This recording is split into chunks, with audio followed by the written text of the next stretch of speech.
Your call has been forwarded to an automatic voice message system. Matt Horn is not available. At the tone, please record your message. When you have finished recording, you may hang up or press 1 for more options. All systems green. Synchronization rate 6%. Now, cargo handling car. Forklift. Sortie! Hey, forklift! Fork over that weapon now! Hey, Matt. It's Sean. Sean Chiplock. Been trying to call you for at least the last 6 minutes. Hoping you'd be able to pick up. But, hey, speaking of 6 minutes, there's this game I'm in called AI the Somnium Files, and it involves a lot of times where you need to get important information within 6 minutes. Like you picking up the call, which you still haven't done. But highly recommend the game. Totally think you should check it out. It's got mystery, it's got murder, it's got other words starting with M, like computer, the character that I voice. So AI Somnium Files, it's out, and as long as you are playing it, I won't mind if you don't call me back. All right, see ya. on the line. We're talking to Sean Chiplock. From where are you talking to us from, Sean? From Lomita, California, just outside of Torrance. We actually live like 200 feet inside the borderline of Lomita. I've never heard of it. Yeah, it's nestled right between Torrance, Harbor City. We're right along the edge of Pacific Coast Highway, so it doesn't take very long to get to the ocean side if you need to. It's not like a beachside town, but it's closer than most. I'm just trying to compare it to something, and I'm finding it hard to. Geographically, I wouldn't know how to compare it. I mean, I just know that Lomita is where I happen to live, but any place I need to go to in town happens to be in Torrance. So it's probably a small subsection, or at least I don't go in the direction that Lomita goes once you enter it. But it's quaint, it's small, it's a bit out of the ways from the city, so I have to drive for a while whenever I've got work, but I'm used to it by now. What's the weather like there? Hot. It's been nicer this week, but a lot of us have been getting kind of pissed off at the fact that it's still been 80, 85 degrees at random moments in time, even as recently as, the last week of October. So we're hoping it changes soon. Well, the reason why we've got you here is regarding AI, the Somnium Files. Very interesting, I thought, because it's more sort of a Japanese anime-styled game, isn't it? It's like if 999 or Zero Escape series and Danganronpa kind of had a kid together, where it's got the silliness and the extremities of the Danganronpa series with the murder mystery puzzle solving of the Zero Escape series. So I like the mix between the two that it has.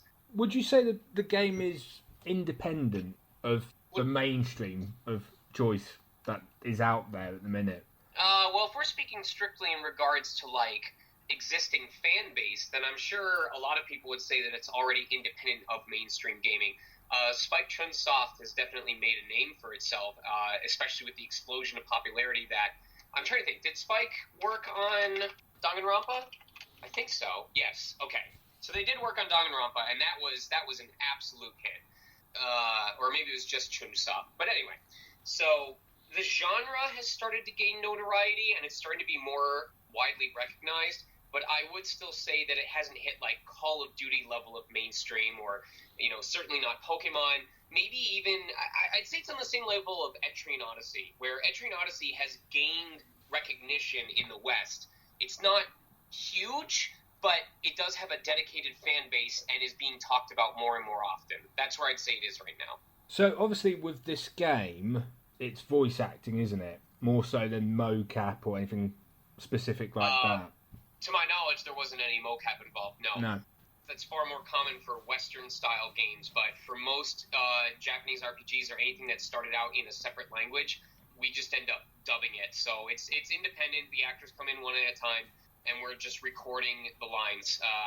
No mocap involved, to my knowledge. So what was production of the game like for you? Well, my involvement typically comes in towards the end of the production cycle. It's often referred to as part of the post-production process. So I actually don't see much of the game except the script. I got to see the script. Sometimes, if it was important for me to have context, I'd get to see what other characters were saying that I'm responding to. Sometimes it would just be a block of my lines. And one of two things happens. Either they don't have a time limit and I just give my delivery and they let me know if I need to tweak the emotional context or anything like that. Or if it's part of like a pre-rendered cutscene, then they will generally play the Japanese audio and I need to match the exact length of that audio within at most a few frames of how long the audio was. So, for example, if I had to match it and the Japanese audio was 2.6 seconds long, I could be 2.5, maybe 2.65, but it needs to be exactly that long. Is that difficult? I mean, obviously, the more you do it, the easier it becomes. It's a collaboration because, yes, it can be very hard to fit a number of words into, for example, exactly 2.6 seconds.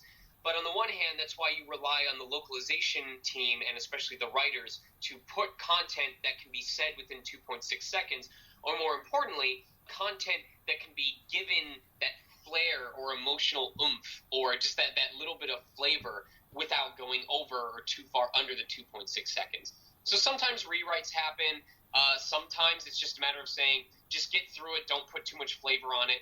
It is a collaborative process, but it's definitely one that you get used to as you do it. As some people pick up on it more quickly, some people have lots of experience. For me, I spent a lot of time in my amateur years quoting the phrases that I really enjoyed from games like Tales of Symphonia. So I got really good at remembering the timing of those phrases. And so when I'm told you need to do this with that same timing, either I'm able to just do it right away, or sometimes I'll say the words while I'm listening to the Japanese audio, and that helps me pace out how long I need to spend on each part of the line. Are there any sort of funny anecdotes you can share about the production of the game? I remember that there was a certain section where my character Pewter talks about an egg yolk, and how it relates to like the human mind. And the entire monologue was like 4 or 5 blocks of paragraph text. Now, normally, you would just take each block of text on its own, and you do 2 takes, and they figure out if they have what they need before moving on. The production team, they were like, we can split this up by sentences if you want. And I went, no, actually, I want to see if I can do this entire thing, because it's a conscious stream of thought, and Pewter, he's a guy who gets very involved in what he's talking about. It would feel weird if he's just constantly taking breaks. And they were like, are you sure? And I said, yeah, let me go for it. So I go through 5 paragraphs of self-monologuing explanation text, and it actually comes out really well. Like, they were super impressed. So we did a second take. We did the safety take. I don't remember if we ended up reading the lines out separately, but I do know that they were really impressed with the fact that I got through so much text without screwing up or, like, needing to take a longer breath or break than usual. You seem like a chap that is quite into his Japanese anime gaming. It just happens that there tends to be a lot of crossover between Japanese-style artwork and the genres of games that I enjoy playing, such as, dungeon crawlers or other types of RPGs. A lot of the series that I most enjoy, such as Demon Gaze, Etrian Odyssey, Operation Babel, Operation Abyss, had their roots in Japan first before coming stateside. I do know that there are games that have, similar types of RPG mechanics or skill trees, such as Bulletstorm or Witcher, or especially Far Cry. But I guess since the Japanese market dominated a lot of the RPGs that existed during the time that I was growing up, that's just kind of where I got drawn to. So while I wouldn't necessarily be against playing Western RPGs, I would say that Japanese RPGs are my entertainment bread and butter at the moment. So, here's a question for you. Do you play it on the Japanese audio or the English audio? If English audio is available, I play it that way just because I like studying the performances of other actors who are doing the same genre that I am, that I might want to emulate or copy from for future auditions. But if the game doesn't have an English track available, I have no problem with listening to it in Japanese. So would you say you're fluent in Japanese? I did minor in Japanese during my time in college. I'm educated in terms of Japanese culture and Japanese accent, but I haven't been consistent enough with my post-college studies to really remember much of the language. or especially how to write the symbols. So I wouldn't say I'm professionally fluent in Japanese, but I understand enough of it for it to be a boost to my ability to perform Japanese archetypes and potentially Japanese accented roles. So let's talk a bit about you yourself. How did you get into the world of voice acting? The very beginning of it was back in winter of 2006. I was up super late, as was often the case during high school when Adult Swim was roaring every single evening. And I happened to discover voiceover because I visited the Adult Swim website and I came across, it was like a behind-the-scenes special video that showcased Troy Baker as a character from the anime Trinity Blood, and it was showing him in the studio recording the lines live. Like, it was a live portion of the recording session.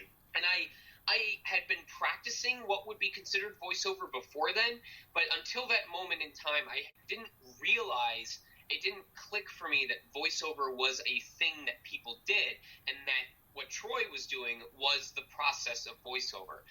But it instantly caught my interest, and that was important because this was during a time where nothing in high school was really holding my affection. It wasn't something that I wanted to pursue professionally as a career, whether it was mathematics or science or history or anything like that. So here was this sudden flash of inspiration that caught me in a way I wasn't expecting, and I just latched onto it. I was like, this is something meaningful to me, and so I'm going to put my all into it and see what I can make of it. Would you say it's easier to get voiceover work in sort of the Japanese English dub market than it is to get it in the mainstream Western gaming type jobs? Well, that depends, because you can divide that sector into English dubs of Japanese video games or English dubs of Japanese anime. So are we specifically just talking about video games? Both. Well, anime is probably one of the hardest forms of voiceover to do, as well as the worst paying. Because you are completely constrained to the lip flaps of the character if the lip flaps are shown on screen, but you still have to get the words out and you still have to match the emotional context. So there's all kinds of mechanical Tetris piece placement going on for a job that pays worse than, anime generally pays about $75 an hour, whereas video games pay $200 an hour non-union, and a union gig generally starts at a 4-hour rate of like $825 and some change or something like that. The English anime dubbing community is definitely not easy to be a part of. The video game industry, it's hard to say because each different sector of the voiceover industry requires a different type of sound. People who can easily recognize character archetypes, they don't necessarily have to be gamers, but if you can look at audition sides for certain character and go, oh, this is the sidekick, this is the brute, this is the tactician, this is the guy who ends up turning against the party late in the game. Japanese games rely very heavily most of the time on character and personality archetypes, and if you can recognize those and emulate those, it can be very easy for you to start getting cast as those characters. But I don't mean to necessarily imply that video game voiceover is easy, because video games often require this kind of exaggerated realism, where you can't exactly talk like a normal person. It would be boring to listen to, but you can't always super ham it up unless the game calls for that, like No More Heroes and the Travis Touchdown bosses, because if it's too campy, if it's too cartoony, people won't be interested in it. They'll tune their brains out. So you kind of have to do this heightened realism that isn't super campy, but isn't super real either. And that can be hard for some people to find that pocket and stay in it the entire time. I don't want to blow out my my webcam mic, so let me switch over to my studio mic real quick. So a good example of that would be, if you've got the guy who's like rough and tumble, who's always looking for a fight. Come on, who wants to face me next? I'll take on anyone, anytime, anywhere. Actually, that was a line that I did as Berserker from Maple Story 2. Whenever he swings his weapon, it'd be like, eat this! Now you die! That's kind of the super intense. Whereas a good example of something that's exaggerated realism is Reen Schwarzer from Trails of Cold Steel, where Reen would address everyone, and he would talk to them in the room as a protagonist who needs to get them involved. This isn't how someone would give a speech in real life. someone giving a speech would probably talk in a very heightened something like this. But Rean, he has that bit of determination. He's talking, he's a little bit intense, he's a protagonist. You can feel there's that fantasy element of someone who's trying to rally the troops. So it's just a little bit exaggerated, but it's not always up here. Like he's trying to get an entire army to fight. I'm not going to even compete with that. That's a true art form, that is, that I have sadly not managed to acquire yet. Okay, one game that I did see on the list of hundreds, may I say, was Legend of Zelda. Okay. What was it like working on that? Because that's the recent one, and that's sort of this open world type gig, isn't it? For Breath of the Wild? Breath of the Wild, yeah. I realized that Breath of the Wild was a huge game, and I knew it was going to be a big deal, especially, because it was a Legend of Zelda game that's going to have actual, English voiceover. But for me, the mysticism and the whimsy of it didn't really hit me until after the game had already come out, and I was able to see whether people even liked my performance in the first place. As someone who has been there since the start of the Legend of Zelda series, who grew up with it in various formats, I knew how heavily scrutinized a Zelda game with voice acting would end up being. And so as soon as I was as soon as I realized what I had recorded for, as soon as I was aware of the project that I was recorded for, none of my focus was on, oh my god, I'm part of a Legend of Zelda game. It all went to, I need to make sure I don't make people regret that Legend of Zelda ever tried English voice acting again since the CDI era. I think it worked out for the better. I've seen generally positive response regarding my performance as Rivali, but I would say I'm more so just grateful rather than like excited or I'm trying to think of the word, overjoyed. I'm just super grateful that I did the work I needed to do and that I portrayed a character in a way that people appreciate and that it worked out. And of course, throwing another one into the mix, I saw Mortal Kombat somewhere, didn't I? That must be an honour as well, being a fully fledged series. It's been pretty divisive. If Rivali was someone who was received very well by the general community, Noob is a character that seems to only have two camps of people in terms of responses. The first camp that really like the over-the-top, edgy nature of the voice that I did and think it's a perfect fit for someone as, dark and shadowy as Noob Saibot. And the other half, which are people who think that it's a total joke, that it's ridiculously over-the-top, Dr. Claw-esque, and that it would have been better if they just had the original voice actor and just have him come back instead of me. And I can see the arguments for both sides, and it doesn't really bother me either way. But that's definitely a role where you either seem to love it or you seem to hate it, and I've come to terms with that. Finish him. Yeah. Do you do any sort of conventions at all? Yeah, I've actually got an appearance at DaishoCon coming up in 2 weeks from now, and I may be about to negotiate a contract with a convention for next year. It happens sporadically. It really depends on who the attendees of the convention want to see there, what will sell tickets, but I do have a convention representation agency that works for me. I made various appearances this year and over the last couple of years. And if a convention would like to have me, I'm always down to help host panels, share my experiences. Yeah, it's something that I pursue regularly.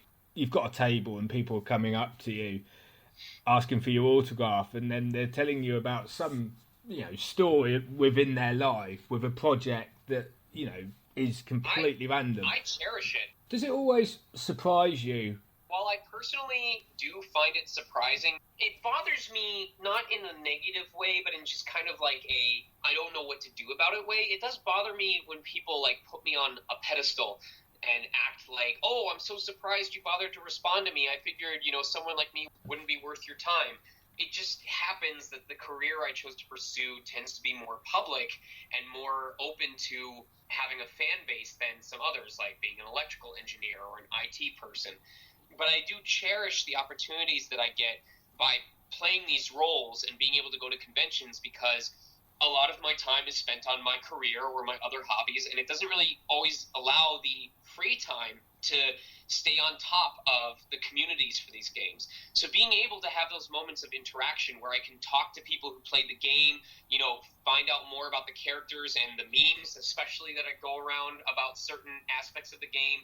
It's my way of getting to stay in touch and be a part of those communities, even if I don't have the free time to play the game myself and actively participate in forums.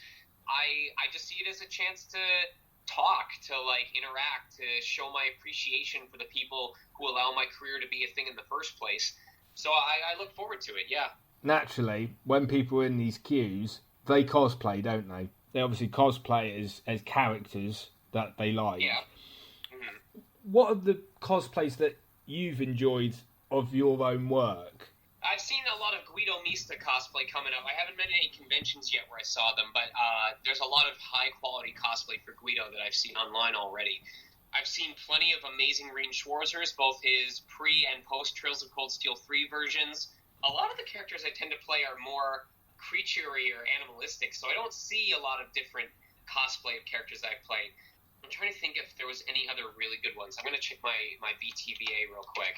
A lot of the stuff that I tend to see from fans is like fan art or merchandise, like plush or artwork prints, and I'm so impressed by so many of those. Yeah, I would say Kiyotaka, Guido Mista, and Rean Schwarzer are the main three that I've seen cosplay for. Outside of that, I feel like a lot of the other roles I've done aren't major enough characters that people want to cosplay them. But that's, that can always change. My career continues to grow, and I'll keep an eye out. So here's the question. Who would you cosplay out of your own career? Well, I have done it for Subaru Natsuki already, although I want a better wig, because the one that I got for the last time I cosplayed was not really good at all. What else have I cosplayed? When I was at Midwest Fur Fest last year, I actually met up with a guy who's infamous for his Rivali cosplay, and I got to try that on for a bit. That was really cool. If I had to pick one that I haven't done yet that I would like to do, oh man. I want to do Seabold or Nanu from Pokemon Masters, just because a lot of people have a lot of feelings towards Nanu, and I like that I got to play the hot dad of the Pokemon franchise, and I'd like to see what response that gets if I can manage to pull that off. How'd you put a Pikachu on the bus? How would I put a Pikachu on the bus? Yeah. Very carefully and with respect for the laws regarding animals on moving transit. No, Pokemon. Oh, that hurts my core. Thought it might.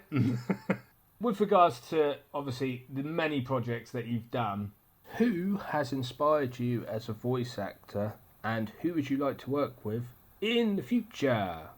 Well, going into the career, I was really inspired by Kari Walgren for her incredible range, whether it was Rain Sage from Tales of Symphonia or Haruko from Fooly Cooly.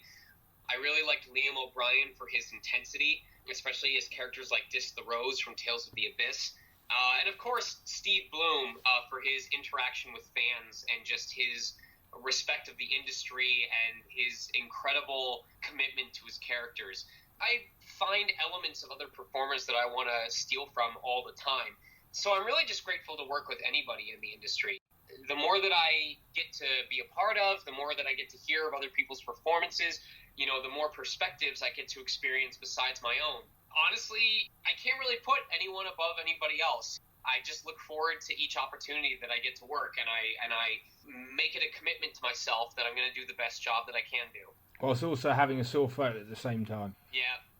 Well, I'm going to give you a 1-minute plug to plug AI, the Somnium Files, and anything else you've got coming up.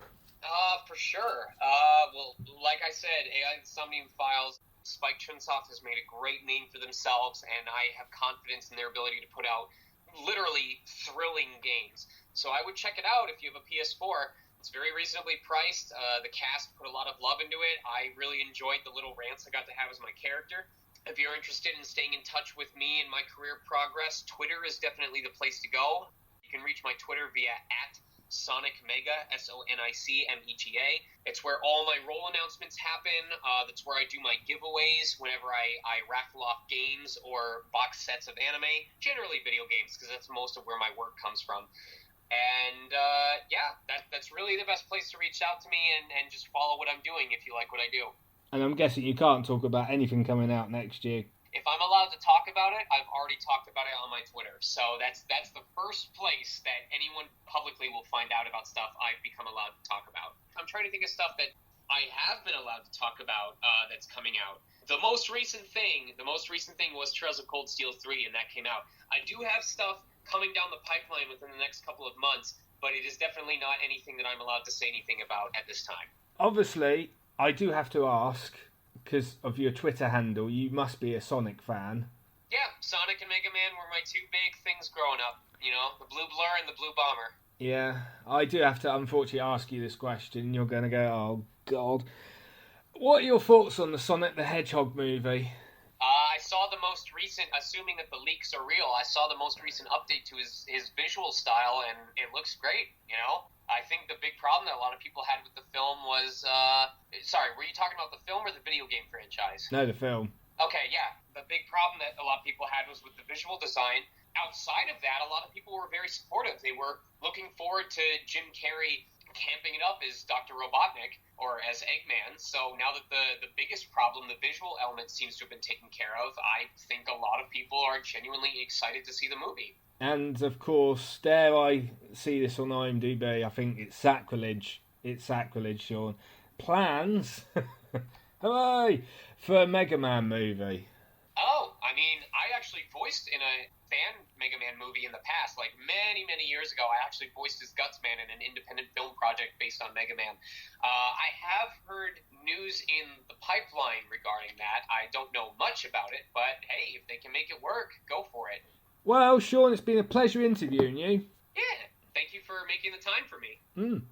Thanks very much for your time. Yeah, take care. Thanks for having me, and good luck with your future podcast. Bye-bye now. Take care.